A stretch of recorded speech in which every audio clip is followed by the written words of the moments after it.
Welcome to the Jeccles69 show with Visual Distortion movie review show, reviewing the 2015 movie Jupiter Ascending.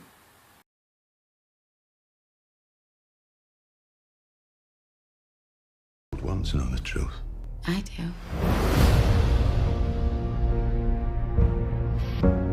Your planet was seeded by brass axe industries roughly 100,000 years ago. It's one of the most powerful dynasties in the universe. There are three primary heirs. The oldest is Belem. He's the one that controls this planet and wants you dead. I'm telling you, I'm nobody. You are royalty. What about the girl? Still alive. Bring her to me.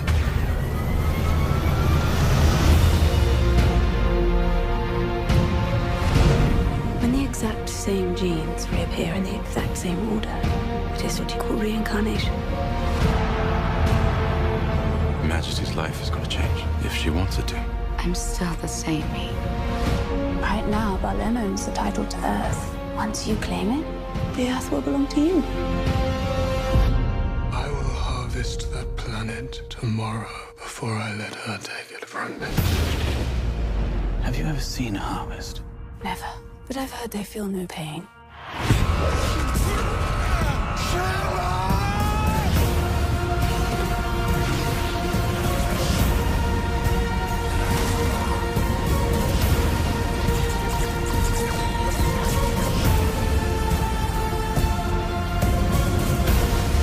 You should have told me the truth about why you wanted her. That planet belongs to me. Not anymore. Your Majesty, I have more in common with a dog than I have with you. I love dogs. I've always loved dogs. Here we go.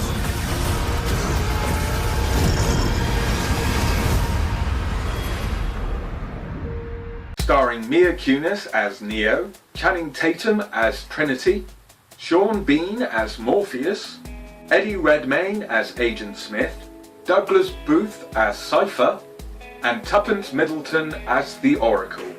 This is the space opera brought to you by the Wachowski brothers, the same ones that surprisingly did The Matrix.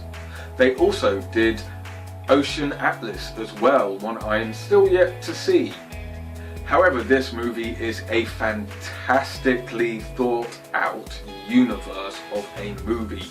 It takes you through loads of different galaxies, political systems, the way that they live, and also the overall political state of the universe that they have created in Jupiter Ascending.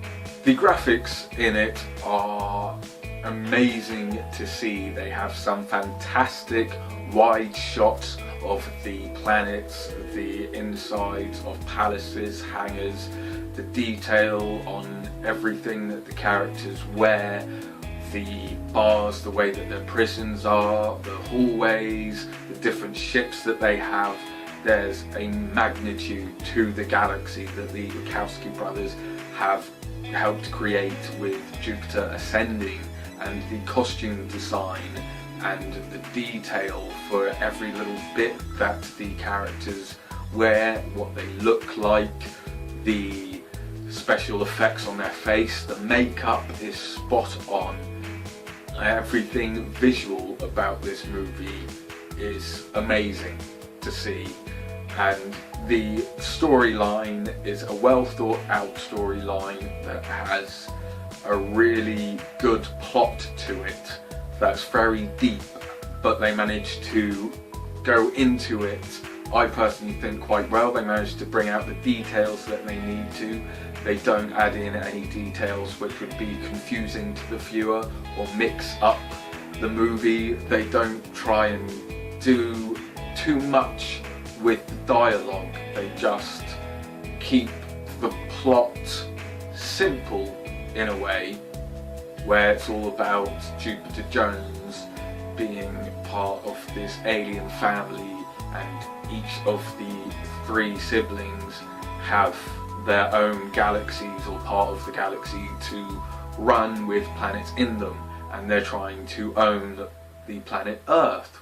And it turns out that Jupiter somehow actually owns this, so that rather than them all going out and trying to kill her with assassins and things like that, they're also trying to do it politically.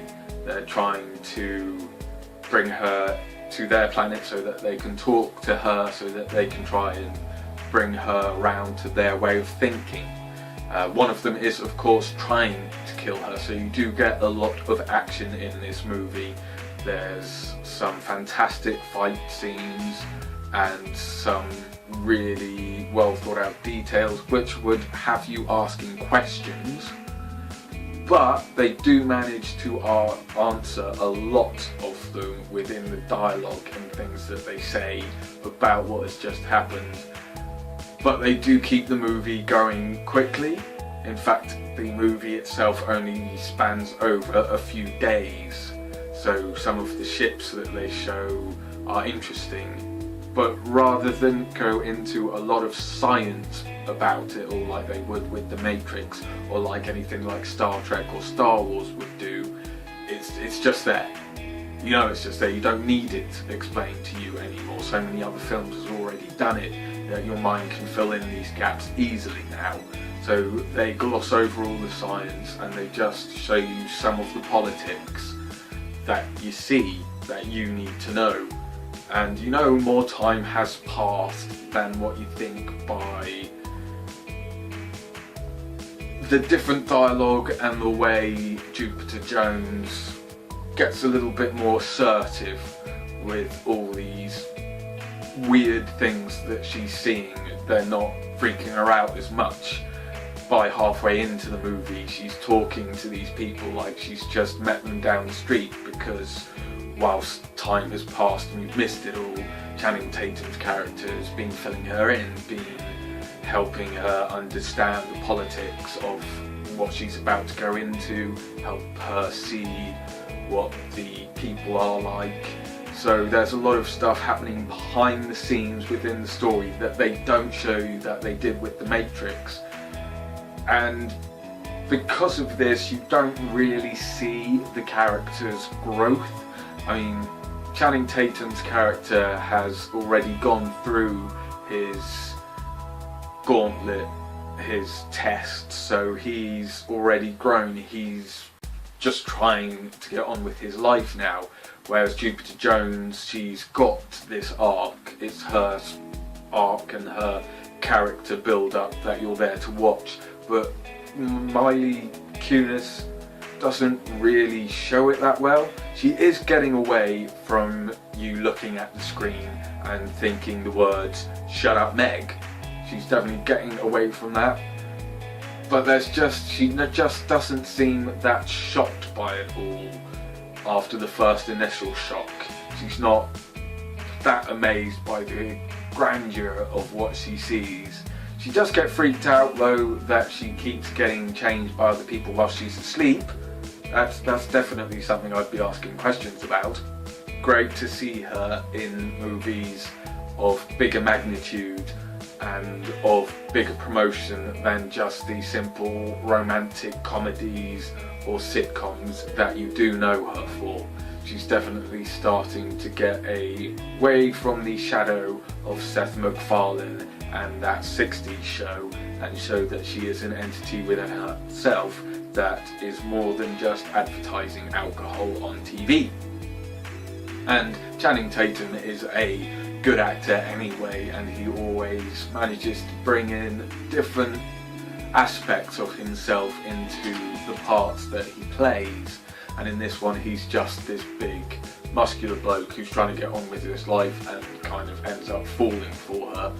So there is a love story going on, but it goes along with the action and the plot of the politicalness. It's not an entity within itself which draws you away from anything that the Wachowski brothers are trying to say.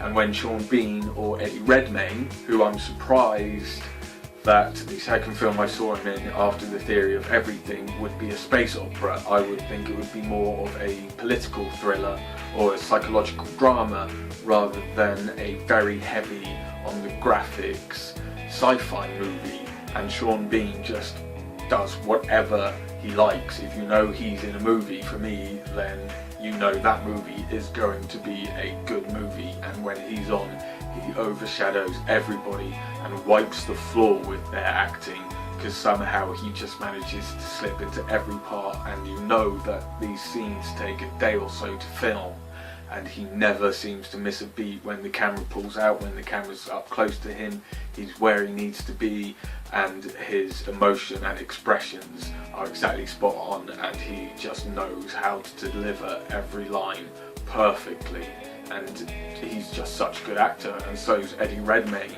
and it's good to see him play a different part, a villainous part, in a rather obscure and twisted way. You know he's got a couple of screws loose. And the movie itself is, they've done the same thing that they did with The Matrix. You know that it's a massive universe they have created, and the costume design spot on, with all the details and everything that they think of that needs to be in there, the graphics and the worlds they have created, for the details of the rooms they're standing in, the amount of ships they've created, the technology that they have that they don't really need to go into about how it works, you just know anyway, and all this is a big magnitude, but the movie finishes with a very clear end. It's not leaving itself open for an obvious sequel like something like The Hunger Games would do, or something like the Divergent series would do, or Twilight would do. It's the same as The Matrix. This movie has its ending, and they wrap up everything within it, but you want to go into it more. You want to see more of the politics and the sci-fi world and the different planets they have created, and see it expand and grow, because they can add so much more planets into it, and to also see the character of Jupiter Jones grow further. Like I say, Mila Kunis's character doesn't really have a massive arc in which it takes from beginning to the end. She does keep the character in its whole, so you do want to see its character progress further within another 2 or 3 movies, as long as they don't do what they did with the sequels of The Matrix, which was having a to be continued, which was a what the fuck moment. I mean, come on, no, just a clear ending like Insurgent did with itself. Just a clear ending on the second one and possibly on the third one. That's when you want to have an obvious open ending, so that you can get a 4th one in there and then wrap up everything so nice and smoothly, because movies are pushing towards having quadrilogies rather than trilogies these days, because of things like Aliens and Star Wars, Predator and Star Treks, and all of these movies that have been going around since the 70s. People know that if they can create a good universe and open world, they can have it going for about 4 or 5 movies, and I definitely see the universe that they've created in Jupiter Ascending definitely lasting at least 3 more movies, as long as they are 3 distinct movies within themselves, and this is definitely one to get on Blu-ray just for its pure gloriousness, and I definitely see it being nominated for some Oscars within graphic design and costume design and possibly screenplay, possibly. But we'll have to wait and see, obviously, for all of that. But it is definitely one worth seeing in the cinema and having in your Blu-ray collection.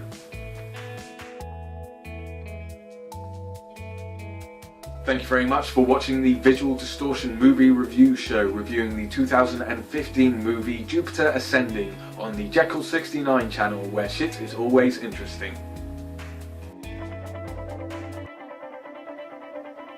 This is the Jeccles69 channel, where interesting shit happens every day. So remember to subscribe and comment to our channel for interesting shit to do with the world of technology, hits on Twitter, film reviews, my life with Android, and Kickstarter. Thanks for watching, and remember to subscribe and comment, and until next time, keep your shit interesting.